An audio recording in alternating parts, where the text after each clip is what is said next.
It is a simple mansion, built of stone and irony, a symbol of freedom invested with the labor of slaves and great statesmen alike. It is like no other place on earth, a house alive with the past and present. I deem this reply a full acceptance of the unconditional surrender of Japan.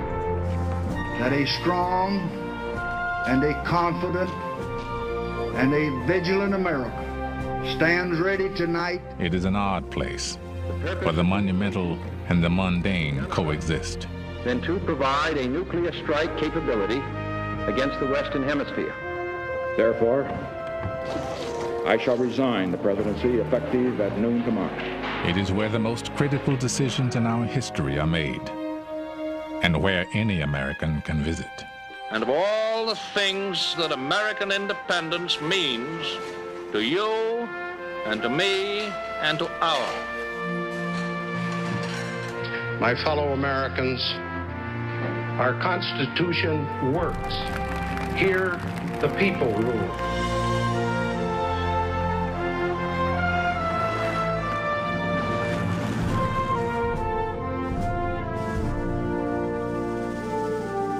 Now you will journey through time and a day, meeting the people and hearing the stories that give this powerful place its soul. For this is more than just an office, or a monument, or a home. It is an American idea, known as the White House.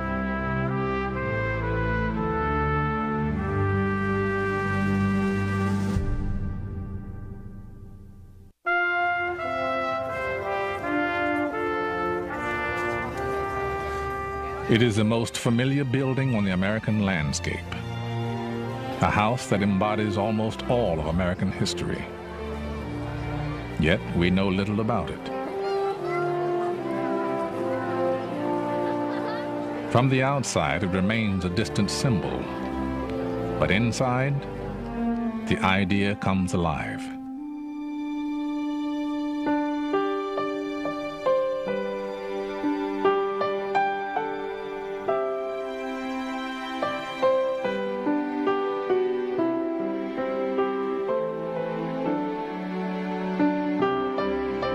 This isn't the biggest house. Many are, and most, and even smaller countries are much bigger. This isn't the finest house, but this is the best house. It's the best house because it has something far more important than numbers of people who serve, far more important than numbers of rooms or how big it is, far more important than numbers of magnificent pieces of art. This house has a great heart, and that heart comes from those who serve.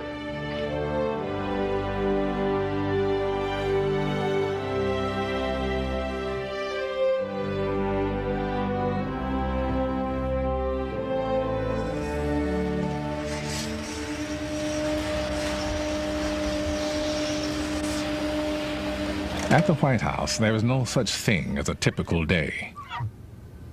For those who serve inside, today will be one of the most intense.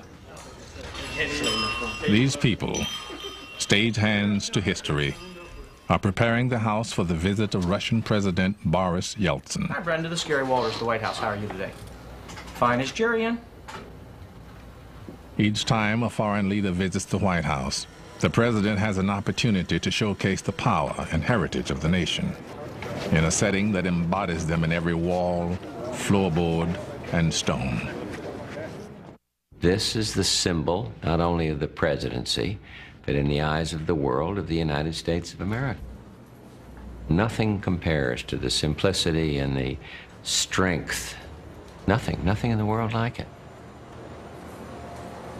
Black tie. The dinners, and we'll start off with the private reception. Very shortly, the Yeltsins will arrive. To ensure a flawless visit, There are briefings on 1,000 details of protocol and timing. But in terms of the movements, the arrival back here by the car, going up to the stage. The high point of the visit will be the state dinner tonight. Dramatic, entertaining, and essential, the state dinner is the ultimate expression of White House power. Not a thing. Not a thing. Okay, we're going to start the escorts out to the South Lawn now. Everyone has More than 200 reporters will cover the visit of the Russian leader. It will begin in a few moments with a carefully orchestrated event called the arrival ceremony. Would you repeat the name again, please? Ladies and gentlemen, this is an audio check from the South Lawn of the White House. Checking 1, 2, 3, 4, 5, 6, 7, 8, 9, 10. 10, 9, 8, 7, 6, 2 on each, 5, the long side, 1 on 4, 3, 2, 1. I am Mrs. Gore. I am Secretary Christopher. You've got to get enough room for them to get past here. Right. I am Mrs. Shelley Kashvili. Are you excited about being here today? Yes. Okay. Forward.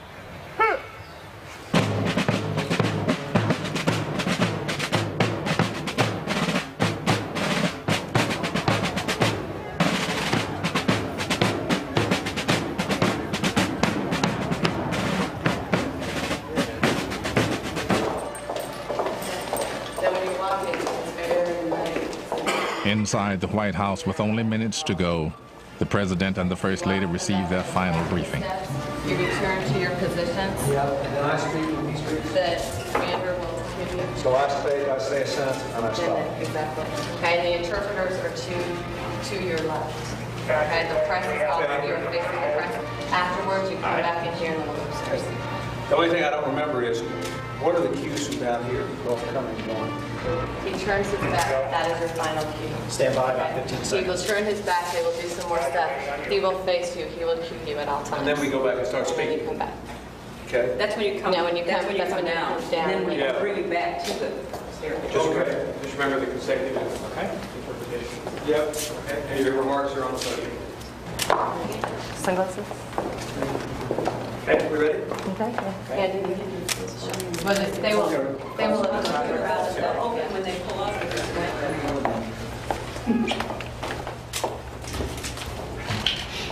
Rich, thank you. You have to do that. This is legal.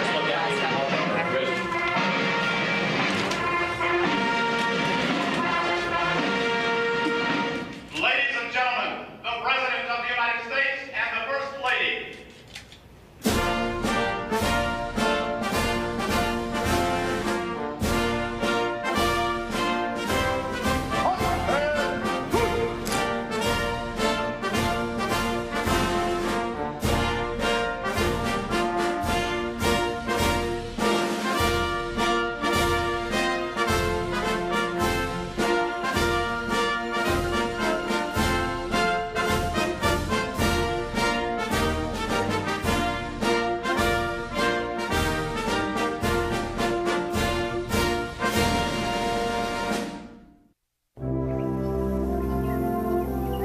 The White House is so universally recognized today that it's hard to imagine when it didn't exist. But almost 13 years after the United States had declared independence, the city of Washington was still nothing but untamed woodlands. In 1789, Congress agreed to build a new capital city. Ridiculed in New York and Philadelphia, the city and the President's house would never have been built had it not been for one man.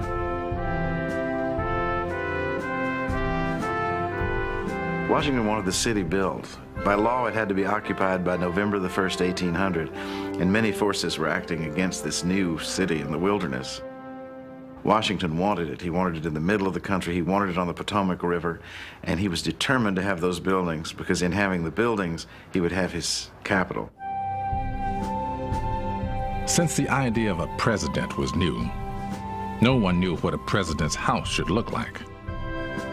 Thomas Jefferson suggested a competition to find the best plan, and $500 was offered for the best entry.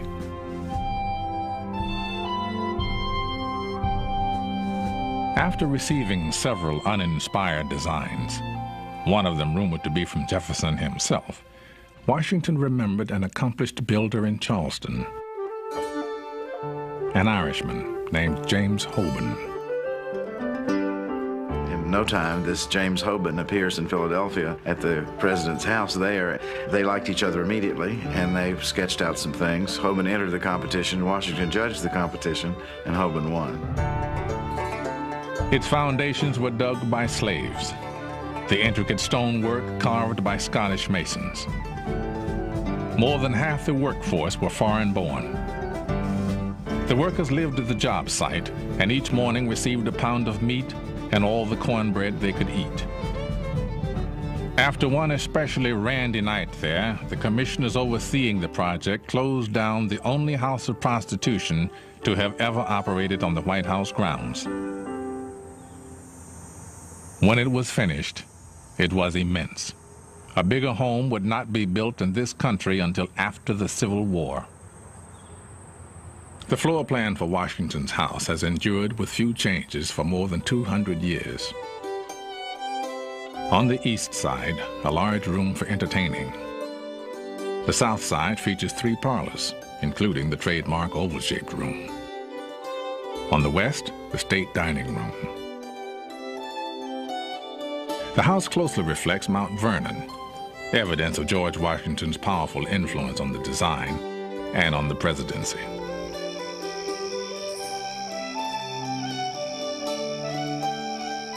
He would walk into a room crowded with people and a hush would fall over the room.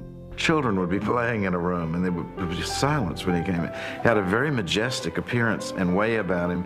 He was self-effacing. He wasn't pompous or flashy in any way.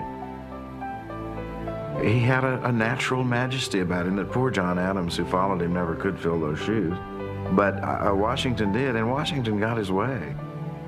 One time they tried to change the size of the grounds to be around the new palace, as they called it, and Washington wrote a letter, a rather curt letter, about how it was going to be, and at the end he simply wrote, "I require it."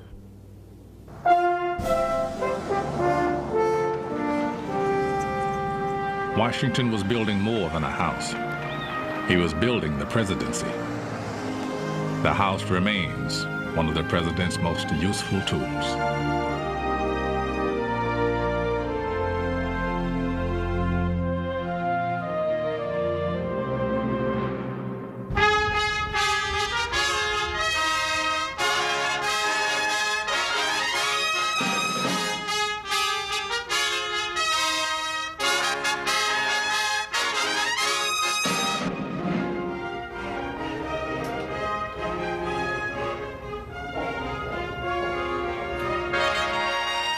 Today, the power of the symbol is inescapable, something every visiting leader learns upon arriving.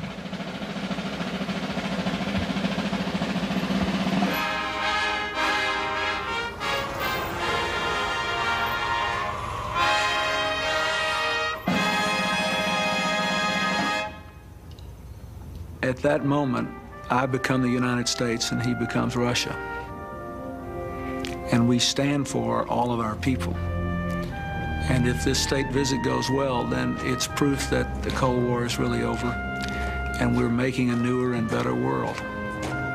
And I don't want to mess it up. I want to do it right because it's the United States. Conceived by President Kennedy in 1961, the modern ceremony not only impresses the visiting leader, it gives him the distinction of being welcomed here. Уважаемые господа Гиллари Клинтон, дамы и господа, искренне рад новой встрече с Америкой. Together we have agreed to safeguard nuclear materials and to shut down plutonium production reactors. Вместе мы согласились обеспечить безопасность ядерных материалов в проблем, таких как терроризм, ухудшение окружающей среды и организованная преступность. Together we can and we will make a difference not only for our own people, but also for men, women, and children all around the world.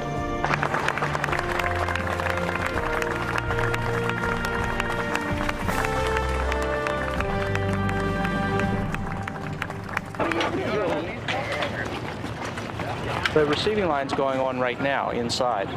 President and Mrs. Clinton are receiving the official party. We have a full day, full slate in front of us. We have some canopies to put up yet, flower material to put around. There's a lot of activities going on yet. See you later.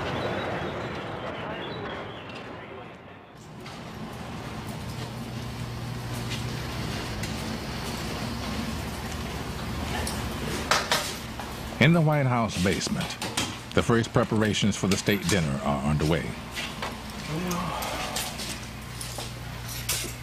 Here, the butlers will find some of the 1,500 different pieces of china to set tonight's tables.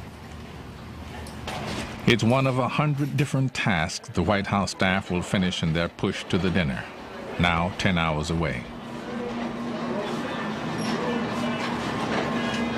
Upstairs, in the entrance hall, a receiving line welcoming the Russian delegation is concluding.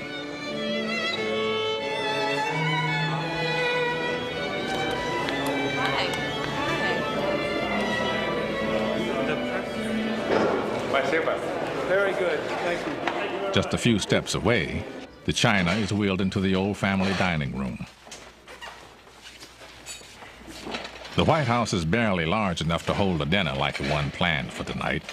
So, this elegant room has been converted into a giant pantry, so butlers like Buddy Carter can serve tonight's 150 guests. There's so many people that are capable of doing this job, but I'm one of the few selected that get to do it. So that's why I take a lot of pride in what I do, and I love it. There are about 100 full-time employees at the White House, and today they are all civil servants. But as late as 1910, almost all White House butler or office clerk were hired by the president and paid out of his own pocket.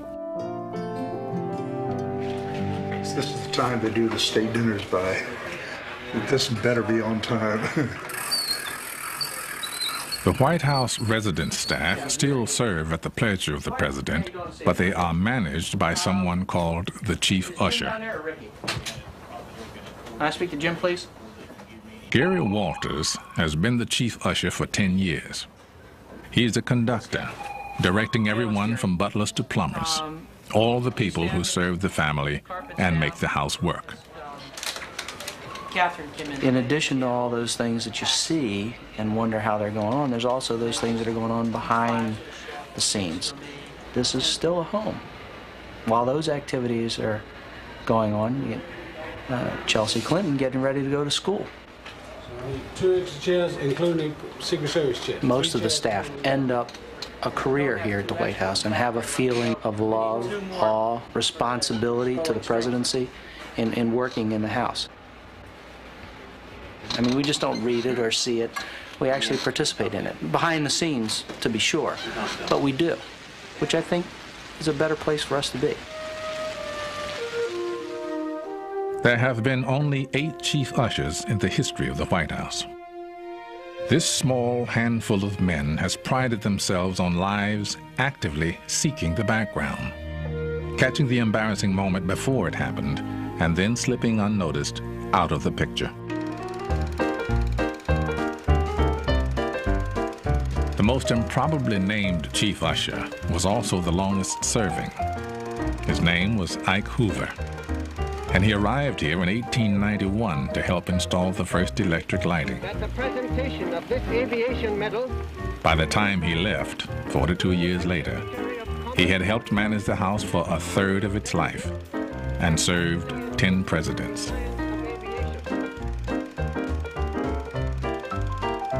Having someone who is master of the details helps make this formidable house livable.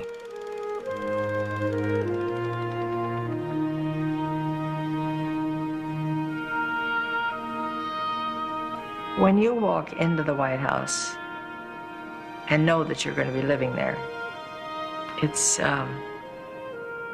really it's a hard feeling to describe. You think, I'm walking into this White House where all these other people walked before me, and all the things that went on. I mean, it's very humbling and awe-inspiring, and takes a little adjusting.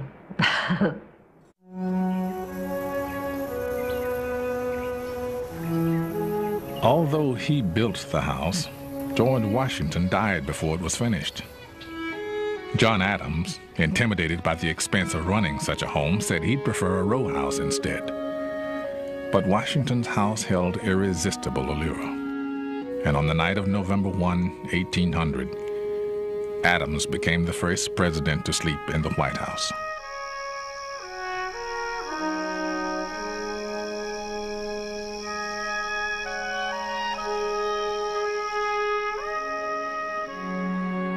Well, he woke up the next morning and he wrote a letter to his wife. It seemed to settle in on him.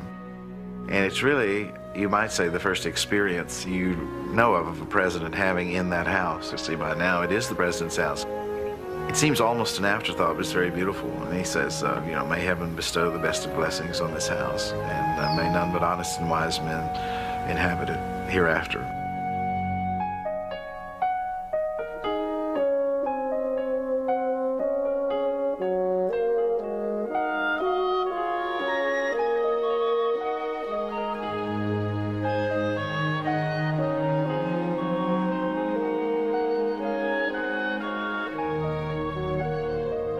The White House was imbued with intense historical meaning for me. Just to think that you know, that's where Theodore Roosevelt and Abraham Lincoln and Harry Truman and Franklin Roosevelt and John Kennedy had lived and worked was sobering and also exciting. So I would say the first day or so we were kind of like tourists. Over the White House at Washington. Some occupants were thrust into the place without warning. On April 12, 1945, Vice President Truman was urgently summoned to the White House. When he arrived, Eleanor Roosevelt told him the news. "Harry, the president is dead." A stunned Truman asked if there was anything he could do. Mrs. Roosevelt replied, "Is there anything we can do for you, Harry? For you are the one in trouble now." As formulated by the Roosevelt administration. When the Johnsons entered the White House, the nation was still in mourning for President John Kennedy. One of the times that was a throat-gasping time for me was the morning of December the 22nd, when I came down to the first floor, where all of the chandeliers had been draped in black net, and to come back and see that gone, and the Christmas tree brilliantly alight. I think we had it in the Blue Room. That was just, you just gasp with sort of relief, and now we are started, and life will go on. For the first families, from the moment they move in, life goes on in the public eye. For their own sanity, there must be a refuge. And at the White House, it is upstairs. Only above this stair is privacy absolute.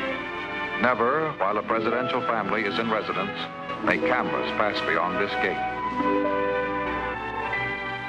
Cameras above the first floor are still rare because this is where the families live. The second and third floors are one of the few places on Earth where the families are not accompanied by Secret Service. At the heart of the second floor is the Yellow Oval Room, which leads to the Truman balcony. And we sit out here and have discussions, or sometimes we'll have a candlelight dinner here on the balcony. And as you can see, the tourists are over here by the fence, and for a change, we watch them.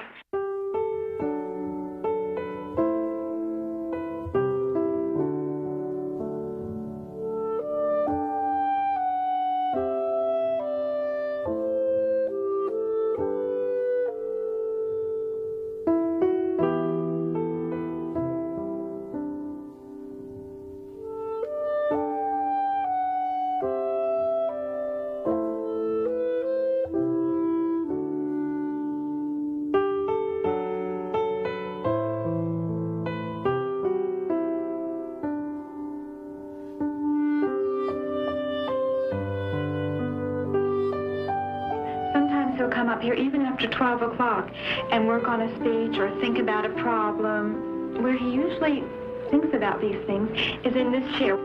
This was my father's favorite chair there. These rooms provide a haven, a place safe from everything but history. For me, I would get so caught up in what I was doing that you forget where you are, that this is home. But then we'd sit down at dinner at night, and here would be Abraham Lincoln's plate.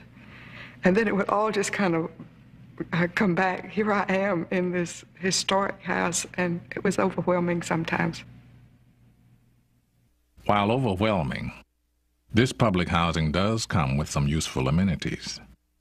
Living in the White House is quite a dream for any homemaker. There's somebody to do everything. It's not just the wonderful butlers and maids, but if you need a plumber, all you do is pick up the phone and the plumber's there right away. Well, when President Johnson first came into office, the chief usher called me up and said, the president wants to talk to you about this shower. He says, come up. So I came up. The president stepped off the elevator coming down, going to the Oval Office that morning. So he told me he wanted more water, colder water, and he said, if I have to, I'll go over to the Elms and take my shower. So the first thing I did, I got a chauffeur and went to the Elms to see what he had over there. And we came back to the White House, and we thought we had it, you know, perfect for him. You know, we had it much better than he had at the Elms. But he wasn't satisfied with that. He wanted 50-degree cold water. He wanted body sprays around him. And then he told me that he wanted a shower head about 2 feet off the floor. He said, I want a shower head right there. And I said, well, you hold your finger there, Mr. President, let me mark that spot. In your home, probably you have about 8 to 10 pounds of running pressure on your shower head when it's running. His was 110 pounds of pressure while it was running. It was like a mini car wash. The chief usher was Rex Skelton. He said, I have to try that shower out.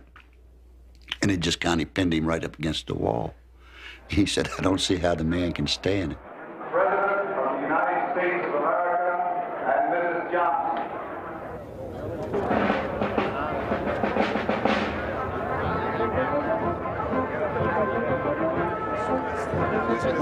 Involves a more mature level in the U.S.-Russian relationship. In the Rose Garden, Presidents Clinton and Yeltsin honor World War II veterans from both nations.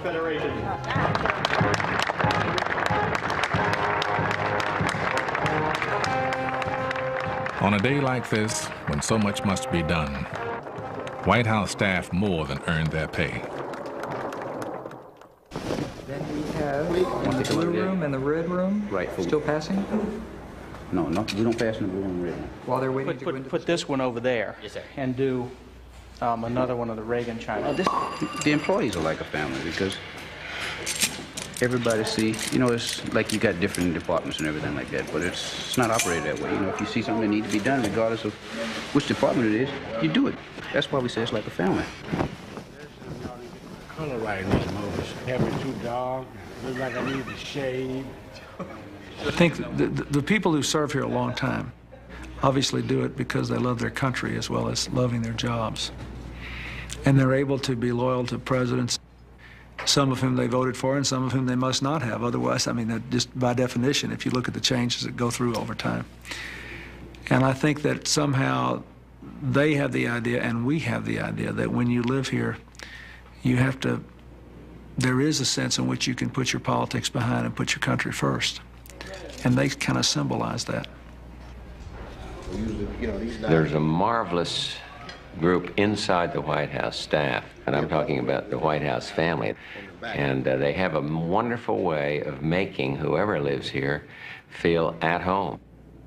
I remember one time teasing a member of the staff, one of the butlers, and they are really like family and treated our children like family. And I said, if you don't behave, I'm going to get you fired. And he burst out laughing and said, presidents come and go, butlers stay.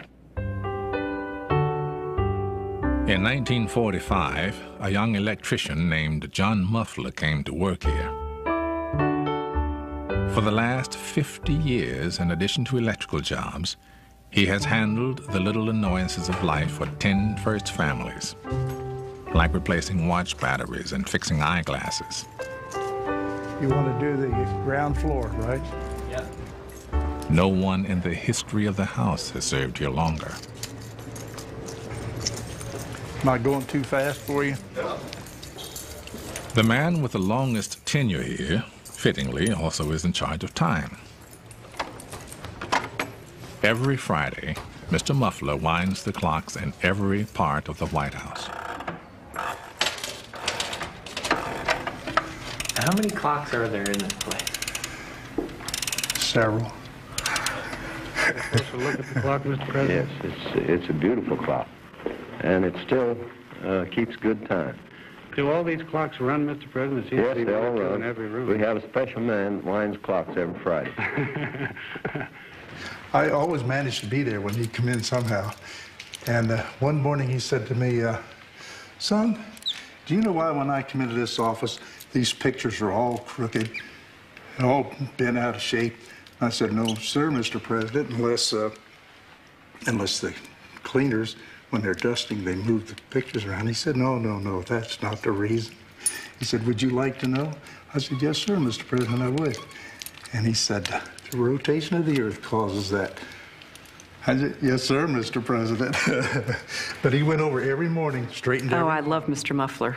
I can't do anything like program VCRs or set digital clocks, and so I'm always needing his help to come to my rescue. But he's a perfect example of the kind of dedicated service that people have given to the White House and to presidents and their families over 200+ years. Only a handful of White House staff develop a relationship with the first families. During the Hoover years, if the president or first lady happened down the hallway, staff were expected to disappear. Some remember jumping into closets, only to find them already occupied. That policy eventually changed, but today, the job is just as demanding. I mean, there were many days when I come home at night, of course, it'd be late, and my wife would be asleep when I leave in the morning. She'd be asleep when I come home at night, and I'd get up and go back to work the next morning, and she'd still be asleep. The White House is, when you really think of it in terms of, you know, how important it is and how the people depend on you to do a job. And those are the things that you have to do to get the job done. It's no excuse that the job don't be done. United Nations War Council. President Roosevelt and Prime Minister Churchill at the White House. Because of what happens here, even in the wee hours of the night, someone is always on call. Alonzo Fields, White House butler for 21 years, developed a unique relationship with Prime Minister Winston Churchill. Around about 1:30, I decided that the Prime Minister is satisfied I know. And I was thinking about really going to bed. And the bell buzzed. And I went in. The Prime Minister was walking up and down with this scotch in his hand, talking, quoting, and saying different things. And he says, we're trying to find out from the Russians what we can do for them. But what can we do? It's like an iron shade. And then he stopped and stomped his foot. Oh, make that an iron curtain. And then he saw me. And my eyes saw the bottle was empty. My poker face didn't fool him. He says, yes, my man, I need some more to drink. He says, I have a war to fight, and I need fortitude. So I proceeded and got a bottle of scotch and opened and poured the Prime Minister a drink. And then I said, Mr. Prime Minister, will that be all for tonight? And he says, I don't know. I can't depend on you.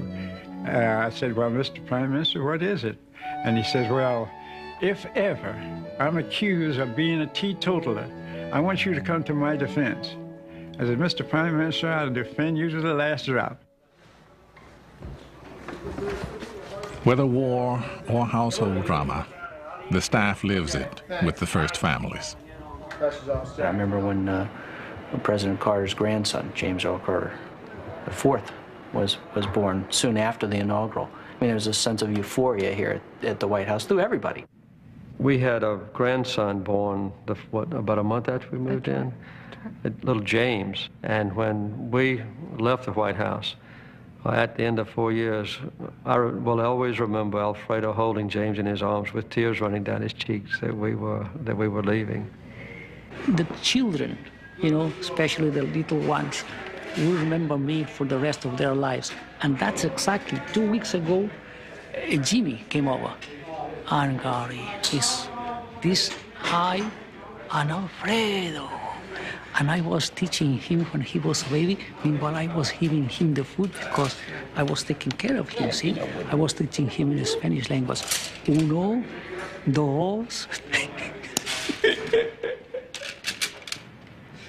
And I remember him crying, and Alfredo just cried and cried because he loved that baby.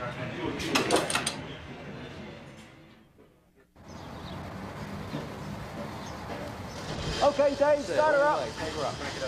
Today, the great sandstone walls of the home are being restored. Patrick Plunkett is the master mason. You know, it's 200 years old. It's showing signs of age. Some very badly decayed stones that have been messed around with over the years with all sorts of different types of cement patches. It needs some tender loving care, if you like, you know?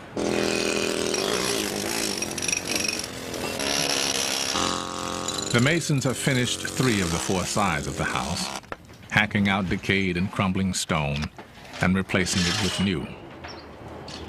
The replacement stone comes from the same quarry as the original. Because it was porous and vulnerable to the elements, the first masons sealed it with a wash made from salt, rice, and glue. Out of necessity, they produced the first layer of paint that would come to define the house itself. By 1979, there was so much paint on the walls, another layer wouldn't stick. After removing some 32 coats of white paint, workers made a remarkable discovery. Burn marks from the most humiliating event in White House history. It's hard to imagine today, but back in the Madison administration, during the War of 1812, the British Army captured the city of Washington and burned the White House. The Madisons were trying to keep a cheery face on it all, and they had a dinner party. And some of the most amusing in the context letters in the Madison papers are regrets to that particular dinner party that night in August. Lo and behold, you could hear the gunfire. Mrs. Madison finally fled herself, left the house alone with Paul Jennings, a slave. Jennings was to bank the fire, ironically, to keep it from burning down. Well, the British came in at 11 at night. They saw the dinner. The officers sat down and had the dinner. Furniture was piled up in the rooms with lamp oil on it. The windows broken out. And at about 1 a.m., the British stood with flaming javelins in a circle around the house, and Lieutenant Pratt fired his pistol. The javelins were thrown in the house, and it exploded. Mrs. William Thornton, a British citizen, was there and said it glowed like a great plum cake. The White House was reduced to ashes, except for the stone walls that General Washington had cherished so.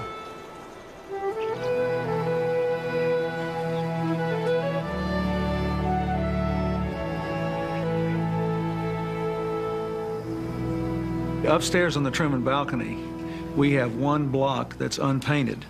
And whenever we have people up there, I take them outside and I look at it and I say, you remember this house burned in 1814?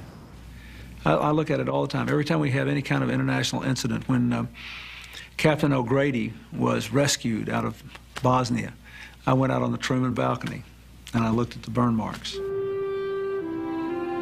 But I'm very aware every day I go to work about how this house carries the whole story of America and how we're still creating that story and what our obligations are.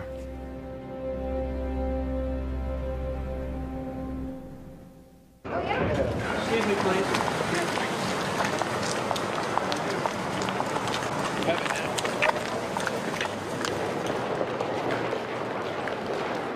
Throughout the day during a state visit, meetings between the official delegations are held, and the press moves from room to room for photo opportunities. Before you begin, do you care to respond to the health care situation? Are you disappointed? Those living here are surrounded by constant reminders that they are not living a private life. I feel as though I've just turned into a piece of public property, Jacqueline Kennedy said after only 2 months in the White House.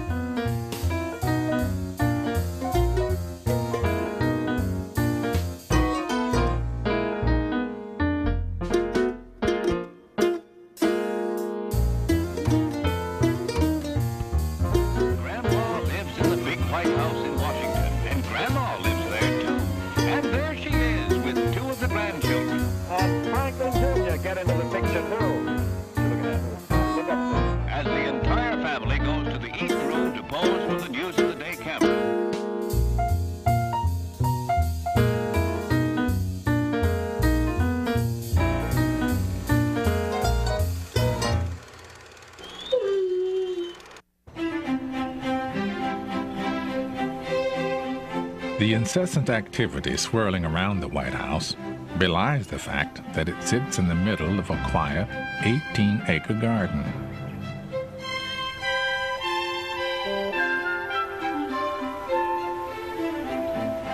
I didn't know, Eleanor Roosevelt once wrote, what a steadying effect the beauty of the house and gardens, the dignity and serenity of the place would have on the souls of its inhabitants.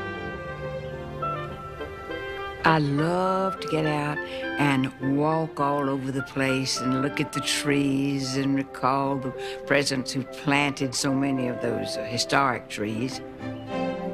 The oldest trees are 3 ancient magnolias, still standing more than 160 years after Andrew Jackson planted them. Almost every president has planted a tree. It's a ritual that allows each family to leave their arboreal mark while regenerating the grounds. We too, just like every person, had an opportunity to plant a tree of our choice.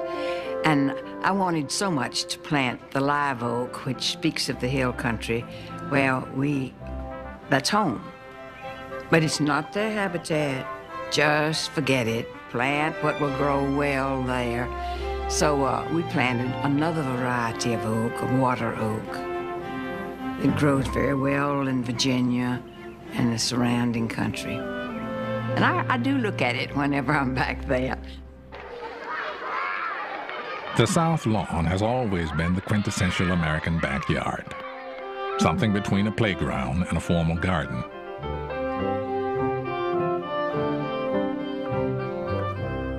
President Wilson kept a flock of sheep here, and he also welcomed the first autogyro. Each morning during the Hoover administration, the cabinet played an exercise game with an 8-pound medicine ball. When Ike installed the first putting green, the stage was set for confrontation with the local constituents. Squirrels have created a nutty problem at the White House, with President Eisenhower complaining that the four-legged vandals are tearing up his private putting green. The president, a very earnest golfer, brought on a minor political storm with his decision to banish the squirrels, even though nobody has found out whether the animals are Republicans or Democrats. Well, the South Lawn is well inhabited by squirrels. And up at Camp David, I noticed that the oak trees shed acorns to a great extent, and the squirrels didn't do much about them. So when the day came to go back down to the White House, I'd fill my pockets with acorns.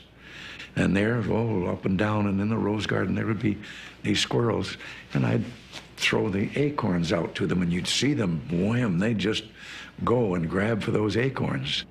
One occasion at Camp David, I didn't get any acorns. And when I came back, well, I went into the Oval Office, and we were having a meeting there. I looked, and in every one of those windows, the squirrels were standing on their hind legs and looking through their front legs inside, and they're looking at me. And they literally, I could see, were saying, "Where are the acorns?"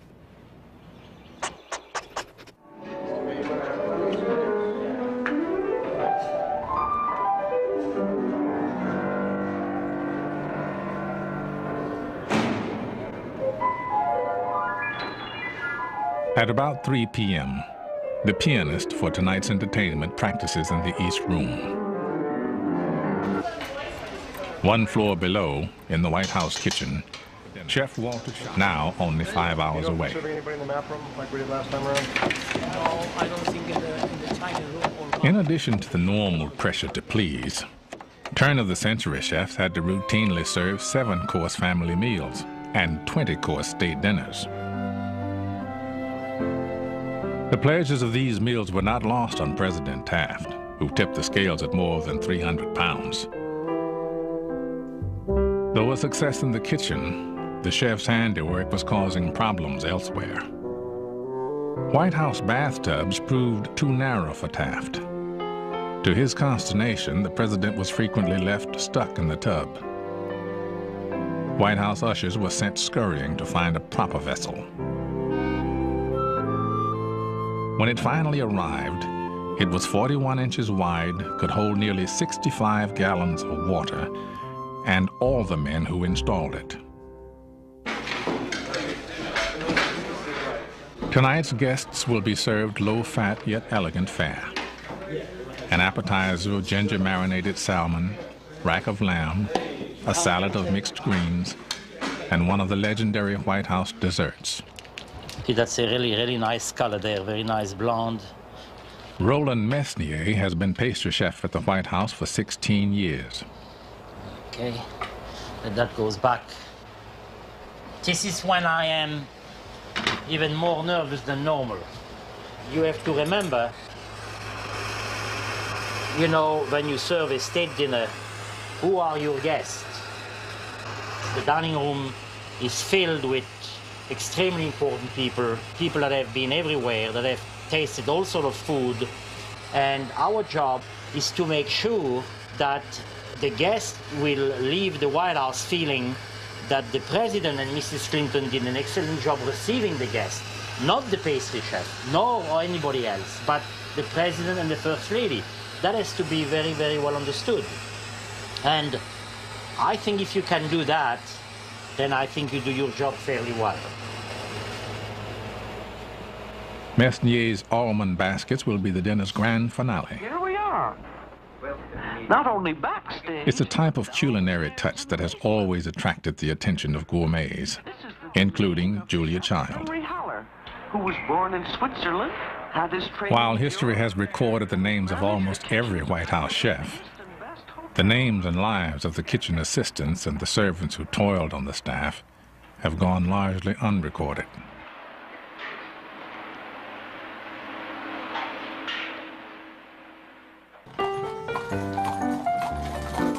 In 1909, Mrs. Taft considered firing all of the white ushers because they couldn't be treated like servants in the same way as blacks. She was persuaded not to. Despite the discrimination, black Americans who worked here then created a vibrant world. Their White House positions placed them in the upper strata of Washington's black society. James Coates, Adolph Byrd, and Arlen Dixon. I remember the first 3 butlers I met during the Taft administration. Lillian Rogers Parks, a White House seamstress for 30 years, was introduced to that society by her mother, Maggie Rogers, a maid to Mrs. Taft. They had their homes and they entertained. And then we had clubs that was very classy. And that gave them the idea to get together and have a little club at the White House called the Chandeliers. Named for the cut glass fixtures in the East Room, the Chandelier Club, like many social clubs in the early 1900s, held a ball each year. Though it was not staged there, the White House imprimatur made the Chandelier Ball exclusive. The Marine Band played, and White House dignitaries always attended. But outside the ball, black workers were still treated as second-class citizens. In 1902, President Teddy Roosevelt invited the noted educator Booker T. Washington to the White House for dinner. Press reaction in the South and the North was severe.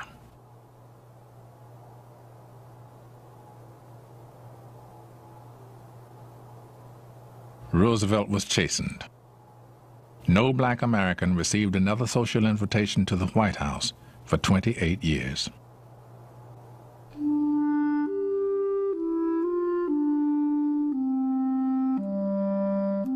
When Chief Butler Alonzo Fields arrived at the White House in the 1930s, he kept a daily diary, monitoring numbers of guests, how much food was served, and the performance of the staff. But on some occasions, like a visit by Vice President Jack Garner, he also recorded what he heard. Now, he was a friendly man, Mr. Garner, Vice President. Hello there, boys. How are you boys today? And, oh, he smiled, and I'm sure that he would do almost anything for you as long as you accept that you're boys and that type of attitude. The President says, how you doing, Jack? Well, he says, I'm doing better now. He says, I'm down in Texas there, and my belly's so damn big I can't get down to trim my corns. And I got an old nigger doctor up here that comes in and works on my feet. Now, boss, if you have any problem with your feet, I'll send him over to you. Well, in this, you have a twofold situation. He's recommending the man as being good. You say, you wouldn't be satisfied with that. But in the way, his recommendation doesn't give you any credit really at all.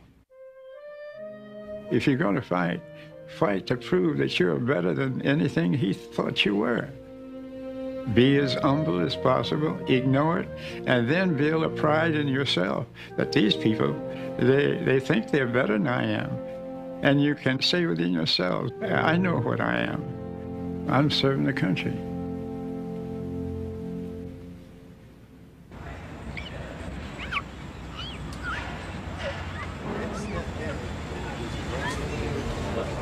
In the entrance hall, the honor guard practices for their ceremonial march later this evening. Okay. Slowly wheel. They are performing a kind of ritual that helps define what has become a national shrine. For the occupants of the late 1800s, the White House was too small and not nearly grand enough for the nation's aspirations.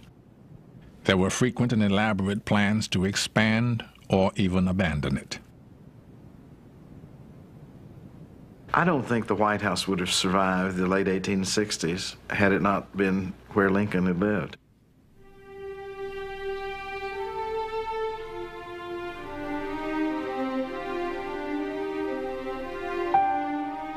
You think of Lincoln in his nightshirt going down the hall at night with the wind blowing, in his dreams that his secretaries told about, his wife's problems, the child's death. It all happened in the White House. And it's from the White House he left in his carriage to go to Ford's Theater, and it was the White House he was brought back dead. It's not too excessive to say that Lincoln sanctified the White House. Shortly after Lincoln's death, the first White House photographs became publicly available. By the 1870s, images of Lincoln's house were everywhere. But for many, simply having a picture wasn't enough. Local police records are littered with reports of otherwise respectable young ladies being arrested for clipping tassels from White House draperies and chairs. Law-abiding relic hunters could actually purchase White House furnishings. Throughout the 19th century, china, chairs, and carpets were routinely auctioned to raise money to redecorate the house.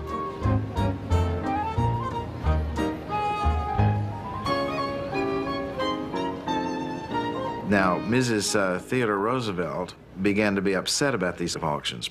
Mrs. Roosevelt was an ardent antiquer.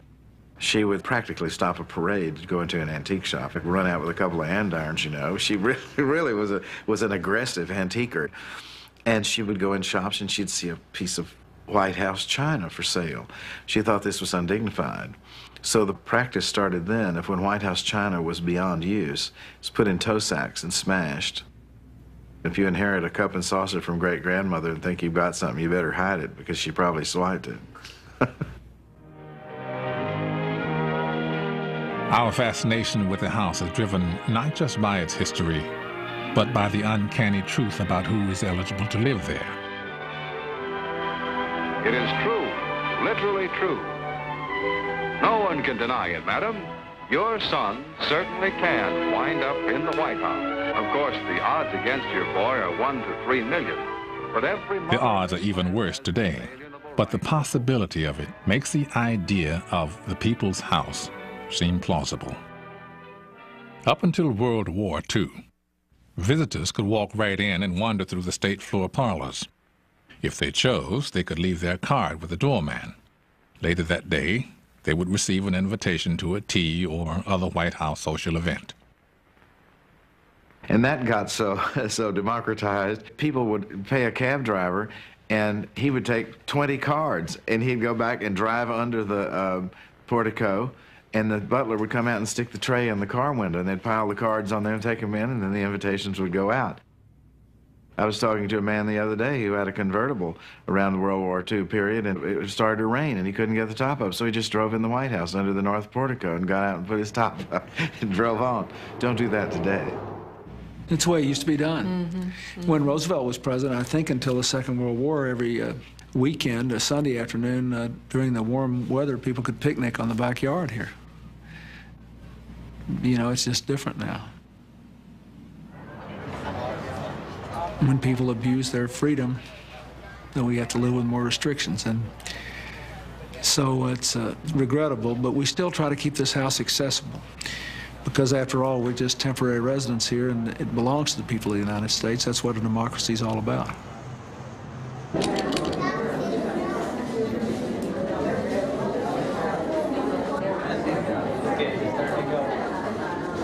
That's the Independence Hall at 6th and Chestnut Street. What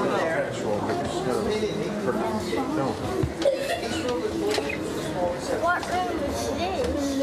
this? Blue room. I used to take some foreign visitors, heads of state, to the tourist line. And I did it more for the benefit of the head of state than from the tourists. And some of them found it amazing that the house would be that open. We'd say, "Where are you from? Where are you from?" And they'd not only be from any of the 50 states, but from many other countries.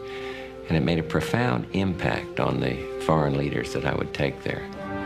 And I think they got a better sense of the strength of our democracy when they saw that. I know it's true.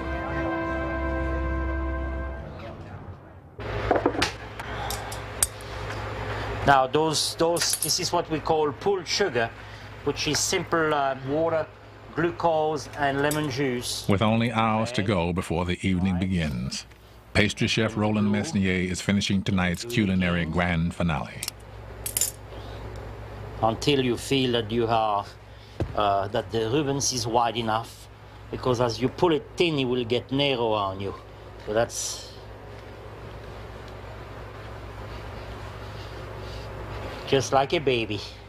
Very, very careful. You have to kind of tickle it and massage it and be nice to it. See, look at these. Huh? Precision and timing is the key to a beautiful Rubens. It makes you very nervous because of the kind of material we're using. See, I mean, you can see it shudders just like these. I mean, you know, one touch and that's it. One wrong move in the corner of a door. So I think in every state dinner I age about 2 or 3 years. Mesnier's creations represent the sophistication of the White House staff. But it wasn't always this way.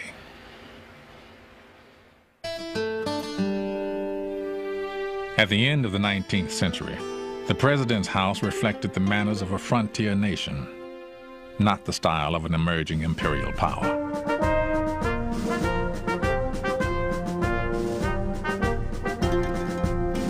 It was a home comparable to many other residences from its beginnings. And then enormous demands came upon it, and we had a rather imperial community come to Washington. General Grant, goodness, he went out and got an old orderly in the military that was a friend of his to come be the chef. And they had a state dinner, and here apple pie came out and big slabs of roast beef with gravy dripping off of the plates, and Ms. Grant was mortified. These ambassadors didn't know what to do with it. You'll get on the floor and chew it or what? By 1902, a brilliant young man named George Cortelyou had changed all of that. At Roosevelt's request, he created an almost regal White House style that redefined the House for the new century. Cortelyou wrote a series of guidebooks for the staff. In them, they could find rules on everything from how to stage a state dinner to how the staff, including the president, should dress for work. The most interesting one to me is the customs for riding horseback with the president. Your stirrup was never to go forward of his. And he would nod if you were to fall back, and someone else could come forward and ride alongside him and talk. And of course, with Theodore Roosevelt, who was a wild man on a horse, he was jumping and leaping and going through creeks, and his people were following. As part of the new look, Teddy Roosevelt officially changed the name of the mansion. The new letterhead read simply, White House, Washington.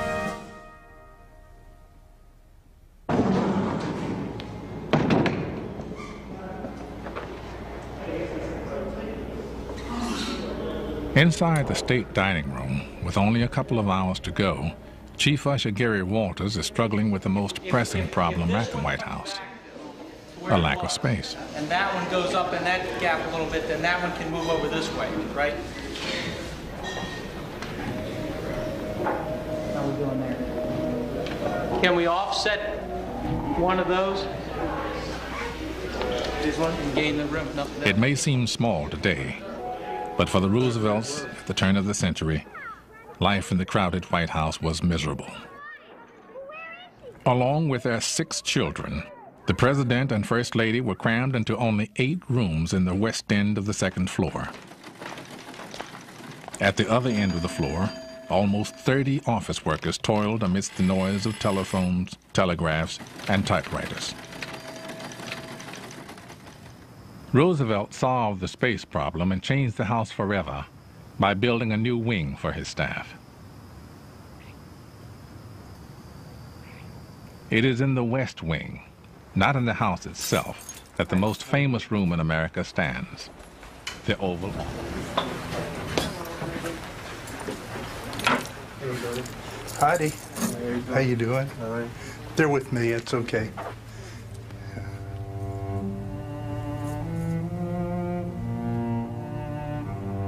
Frankly and definitely, there is danger ahead.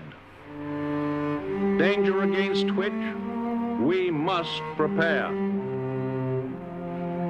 We are now prepared to destroy more rapidly and completely every productive enterprise the Japanese have in any city. We shall destroy their docks, their factories, and their communications. It shall be the policy of this nation to regard any nuclear missile launched from Cuba against any nation in the Western Hemisphere as an attack by the Soviet Union on the United States.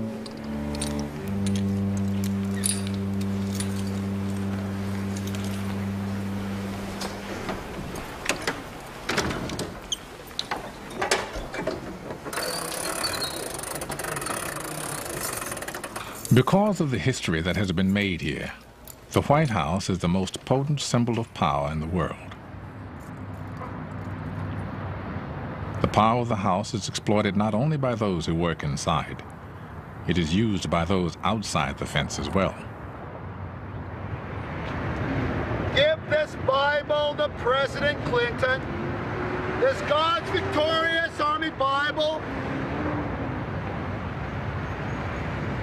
You know, I gave away $50 of my food money to buy President Clinton's Bible. This has got to go. Hey, hey. We have turned everyone to his own way. What America really needs is a good fight all around. Agitate the hell out of the president. I mean, he's the one, he's big cheese. Lord bless you, Mr. President. Father, I give you praise in Jesus' name. I give you praise, sweet Jesus. Today, the White House is an obvious and irresistible target for protesters. But early in the century, the idea of protesting at someone's home would have been considered a terrible breach of manners. On January 10th, 1917, the nation was shocked when women suffragists began to demonstrate. It was the first time a picket had ever been conducted at the White House. The New York Times described it as petty and monstrous. Others called the picketing a piece of impudence, deluded and dangerous. The nation, one editor wrote, is shamed. For their brazen gesture, 97 suffragists were jailed for 6 months without a trial.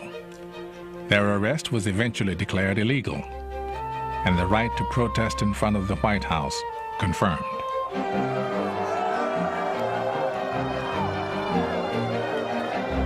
Our Book of Peace is a book of 38,000 authors, each one of which says with persistent iteration, we demand that profit be taken out of war making. This gap has got to go, hey, hey, ho, ho. Lou, President Clinton has confirmed that the Bosnian Muslim-led government has now asked that the... Perhaps the greatest incentive to protest at the White House is the presence of so many reporters inside the fence. By 1950, a permanent corps of reporters was in residence, operating from the same area Teddy Roosevelt had set aside for them 48 years before. When I first began covering, the press was still kind of in a makeshift operation. They were allowed into the West Wing, which was the reception area, still is, and in the middle was this big Philippine mahogany table, and people waiting to see the president would sit down there, and the press would sit down there to see who was coming in and out. We would gather around Jim Haggerty, the press secretary to Eisenhower. He would sometimes say, "Sorry, boys, no story today," and we would accept it, go off, have lunch, take a nap, and forget it. So the intimacy in that time was just amazing. And people like myself knew the presidents intimately. Leon, why is it after 20 months in office, the president had to decide who he wanted as his press secretary? But those days are gone. Why did he have to redecide? The odd marriage between the president and the press has grown increasingly adversarial. Neither the press nor the public has the easy access they once enjoyed. Excuse me, pardon me, excuse me. Where are you going? Come here. Where are you going? Come here. We cannot go inside yet. We cannot go inside yet. Where do you think you're going? Okay. The last time a reporter could wander around the West Wing of the White House is 30 years past. Okay. Okay. No, not okay. Okay. The last time anyone could walk in off the street and shake hands with the president is more than 70 years past. Access to the White House has always reflected the society around it. Today is no exception. It's a panic at the White House. A crazed gunman fires away. Now he drops his empty clip and tries to... The Secret Service did a great job. They said they had him in the fight. Strikes in Guaral. A Casablanca ya están las dos strikes. I think he was just shooting at the symbol. In the spring of 1995, Pennsylvania Avenue, the street in front of the White House, was closed forever.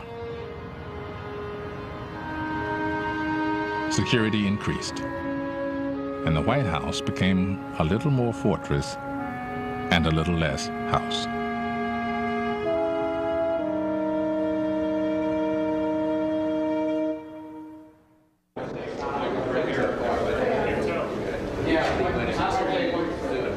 By 6 o'clock, an hour before the first guests arrive, the White House staff is in a whirl of final preparation. No. Say they greet these people here. they greet these people at the North Portico? Each of the head people, the tables have been set up very well. I personally checked them. The front person should check each table to make sure there's not any foliage or anything hanging around. I hope there's nobody here.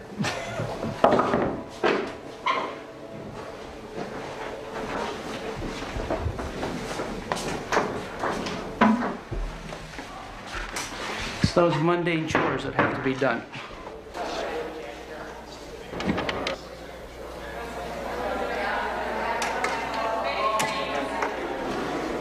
A little romance. That's part of what the evening's about. I'm coming back at you. Is part of setting a mood as well as entertaining guests. We're trying to set a mood, which is a nice, pleasant evening for everybody.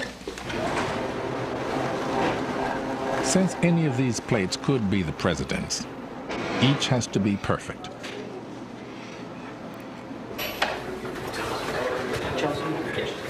Okay, good enough.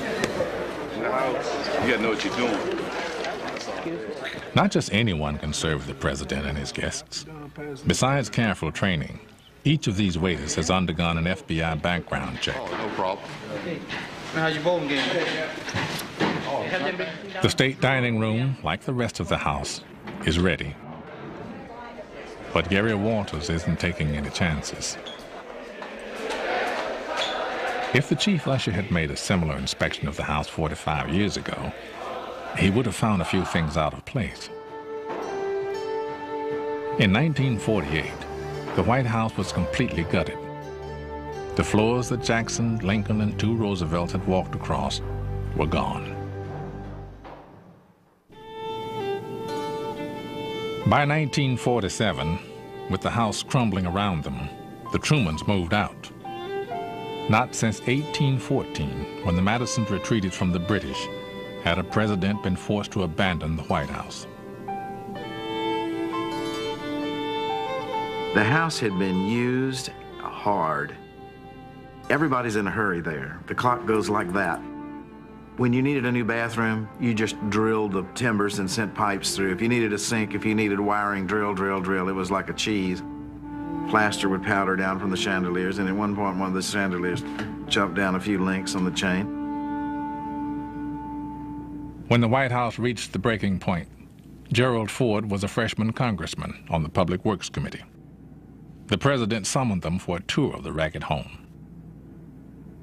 I can still recall vividly his taking us into the East Room and pointing to a corner where the ceiling had sagged 18 inches.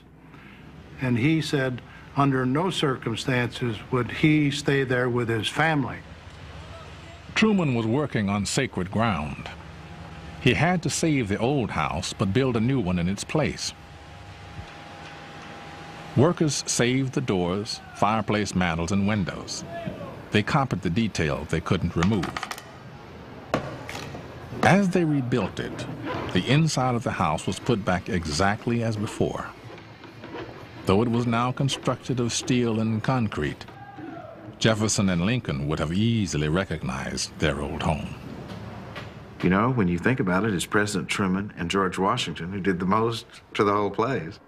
But it took a President Truman to do it. An antiquarian would have had nightmares. Oh, my goodness, the original beams. Truman said the original beams, well, cut them into boards and panel the basement rooms with them. And the idea is preserved. That's really what it is. The idea of the house and the symbol is bigger than any material part of it. And that has remained intact and is really more powerful than ever today.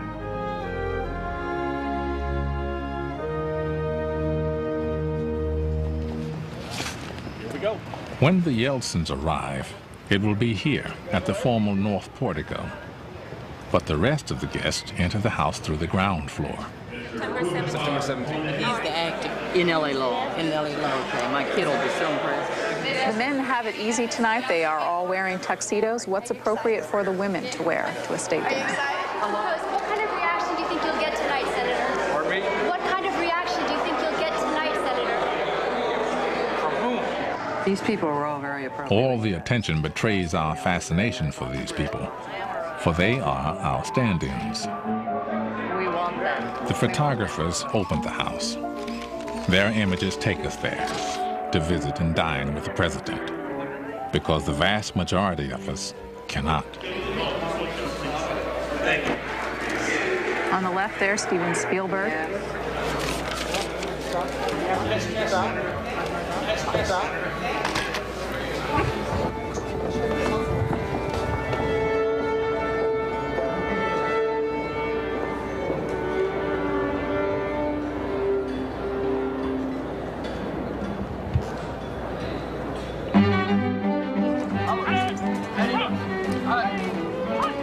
They definitely are up there.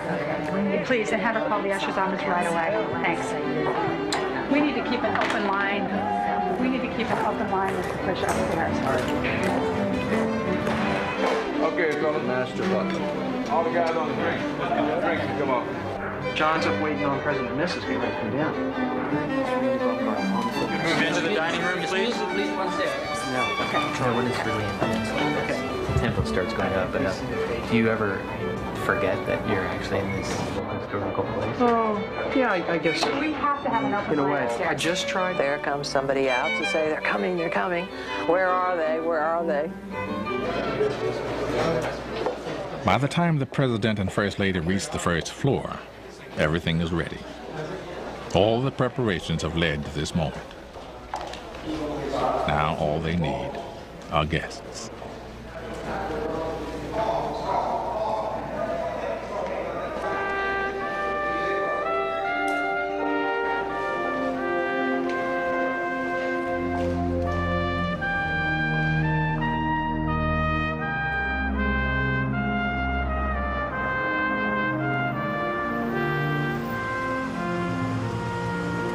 At night, it's a very different thing than what happens at the beginning of the state visit.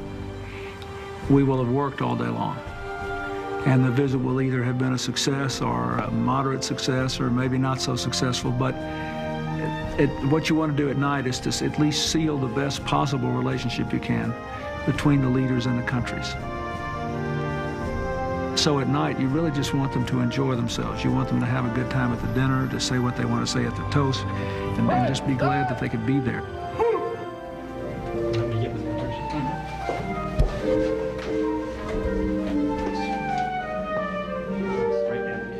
In the family's private quarters on the seldom-seen second floor of the White House, one of the most critical moments of the visit unfolds. Here, the president and first lady have a chance to relax with their guests in the warm atmosphere of a home. Welcome to the White House. I heard you speaking with my husband about yes, indeed.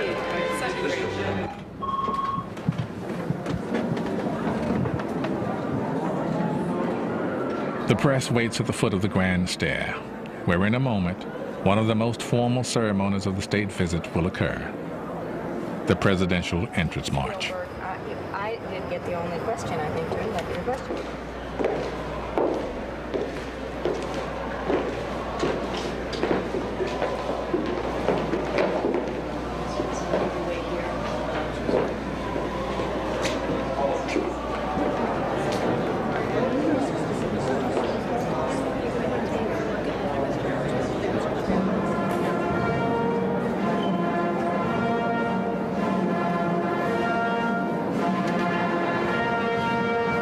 Ladies and gentlemen, the President of the United States and Mrs. Clinton, accompanied by the President of the Russian Federation and Mrs. Yeltsin.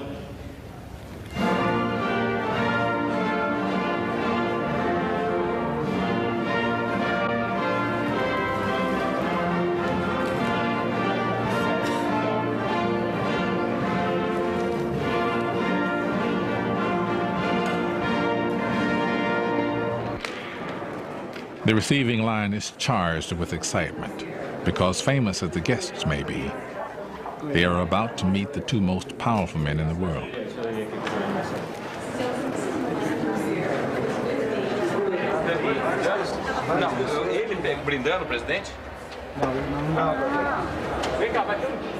And we have admired your patience.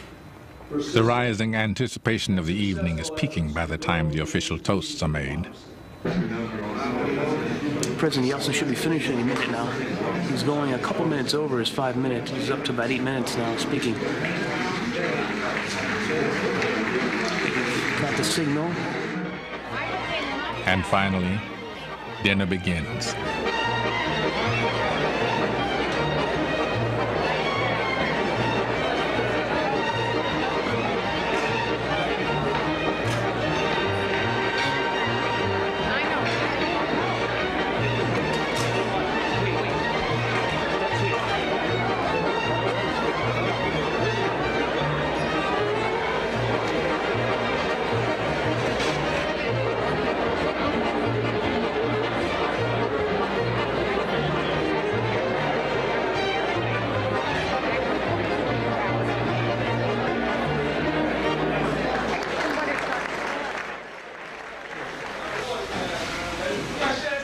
While dinner continues upstairs, downstairs, the staff is battling back an avalanche of dishes. Working hard, fellas. Cocktails at 7. After the cocktails, that's when it starts flowing in. Start coming down, and after that, it's non-stop. Do you kind of forget where you are, or do you ever forget where you are? No. You know you in the kitchen watching the dry dishes.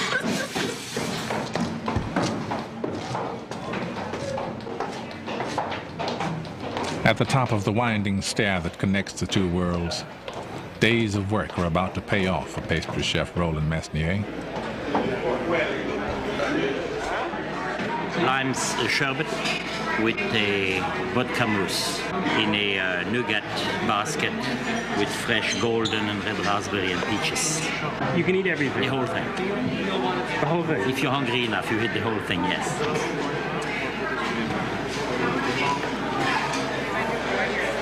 Curry straight, please. Curry very straight, please. On evenings like these, dinner is followed by a performance in the East Room.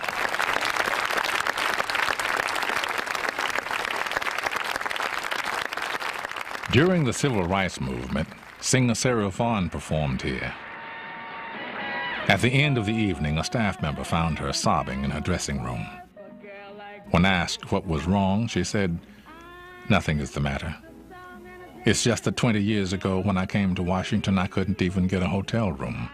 And tonight, I sang for the President of the United States in the White House. And then he asked me to dance with him. It is more than I can stand."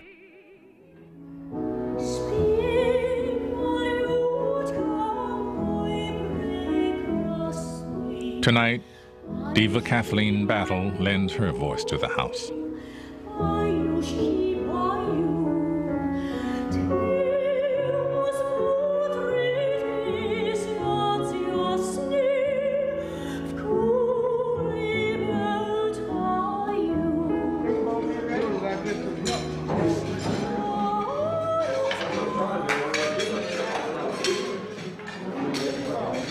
I think one of the attractions of the White House, one of the things that makes it so precious in our country, is the fact that a family really is living there every day. That it's a center not only of political power and prestige on a global basis, but has that human touch of individuals enjoying life within those, I guess you might say, hallowed halls.